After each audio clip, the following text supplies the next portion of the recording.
ಒಳ್ಳೆ ಫ್ರೆಂಡ್ ಸಡನ್ನಾಗಿ ಈ ಥರ ಕೇಳಿದಾಗ ಏನು ಮಾತಾಡಬೇಕು ಗೊತ್ತಾಗಲ್ಲ. ಯಾಕೆಂದರೆ ದಿಲೀಪ ನನ್ನ ಸೀನಿಯರ್ ಆಗಿದ್ದರೂ ಕೂಡ ನನಗೆ ನಟಿಯಾಗಿ ನೀನು ರಂಗಭೂಮಿಯಿಂದ ಕಿರುತೆರೆಗೆ ಬರಬೇಕು ಅಥವಾ ಒಬ್ಬ ನಟಿ ಆಗಬೇಕು ಅಂತ ಸಪೋರ್ಟ್ ಮಾಡಿದ್ದು ದಿಲೀಪ.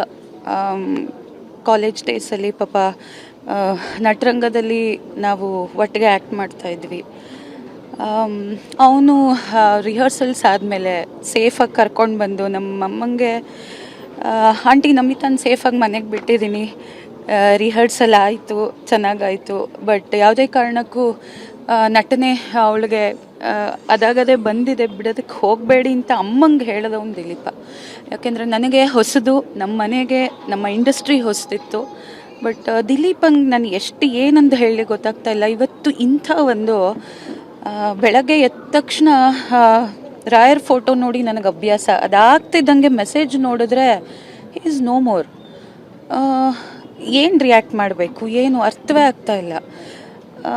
ಸಂಹವ್ ಇಷ್ಟು ಚಿಕ್ಕ ವಯಸ್ಸಿಗೆ ಈ ಒಂದು ಸುದ್ದಿ ಕೇಳೋವಂಥದ್ದು, ಫಸ್ಟ್ ಆಫ್ ಆಲ್ ನಮಗೆ ಶಾಕ್ ಆಗಿದ್ದು ಪುನೀತ್ ಸರ್ ಹೋಗಿದ್ದು, ಈಗ ನೋಡಿದ್ರೆ Dileepa. I don't know words. Sorry. ದೇವರವರ ಆತ್ಮಕ್ಕೆ ಶಾಂತಿ ಕೊಡಲಿ. ಹೆಚ್ಚಾಗಿ ಅವರ ವೈಫು ವಿದ್ಯಾ ಮತ್ತು ಅವ್ರ ಕುಟುಂಬಕ್ಕೆ ದೇವರು ಧೈರ್ಯ ಕೊಡಲಿ ಅಂತ ಆಶಿಸ್ತೀವಿ.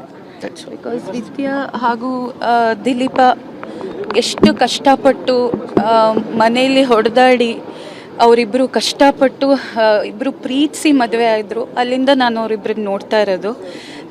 ಅದಾದಮೇಲೆ ತುಂಬ ಕಷ್ಟಪಟ್ಟು ಇಬ್ಬರು ಒಂದು ಬದುಕನ್ನು ಕಟ್ಕೊಂಡ್ರು, ಒಳ್ಳೆ ಫ್ಯಾಮಿಲಿ. ಈಗ ಆ್ಯಸ್ ಅ ಪ್ರೊಡ್ಯೂಸರ್ ಆಗಿ ಎಷ್ಟು ಜನಕ್ಕೆ ಅನ್ನ ಹಾಕ್ತಿದ್ದಂಥ ಗಂಡ ಹೆಂಡತಿ ಇಬ್ಬರು ಇವತ್ತು ಒಂಥರ ದೊಡ್ಡ ಹೊಡೆತ ಆ್ಯಕ್ಚುಲಿ ಎಲ್ಲರಿಗೂ. Vidya, please take care of yourself. Thank you. ತುಂಬ ಕಷ್ಟದ ಸಮಯ. ಇಂಥ ಸಮಯದಲ್ಲಿ ಏನು ಮಾತಾಡಬೇಕು ಅಂತ ಗೊತ್ತಾಗಲ್ಲ. ಎಲ್ಲರೂ ದುಃಖದಲ್ಲೇ ಇದ್ದಾರೆ. ತೀರಾ ಇಷ್ಟು ಚಿಕ್ಕ ವಯಸ್ಸಿಗೆ, ನಾವೆಲ್ಲ ಇನ್ನೂ ವಯಸ್ಸಾದವ್ರು ಇದ್ದೀವಿ. ತೀರಾ ಇಷ್ಟು ಚಿಕ್ಕ ವಯಸ್ಸಿಗೆ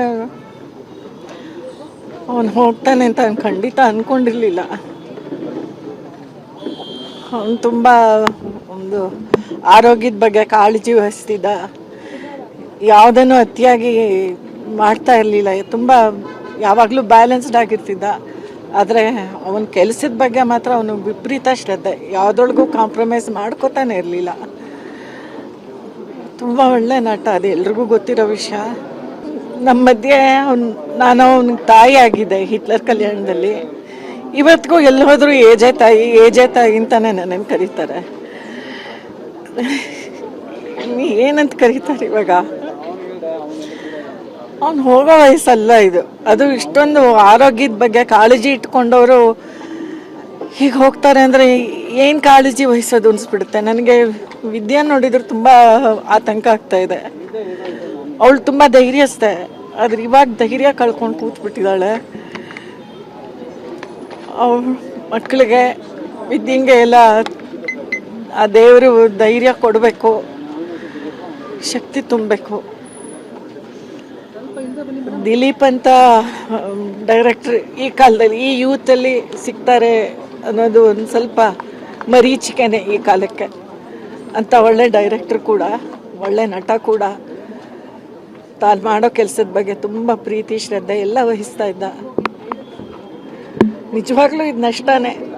ಯಾರ್ಯಾರು ಹೋದಾಗಲೂ ನಷ್ಟ ಅಂತಾರೆ. ಇದು ನಿಜಕ್ಕೂ ನಷ್ಟನೇ. ಏಕೆಂತಂದ್ರೆ ನಮ್ಮ ಮುಂದಿನ ಜನ್ರೇಷನ್ಗೆ ಒಂದೊಳ್ಳೆ ಆಶಾಕಿರಣ ಅಂತ ಅಂತಾರಲ್ಲ, ಆ ಥರ ಇದ್ದಿದ್ದು ಹುಡುಗ ಅವನು.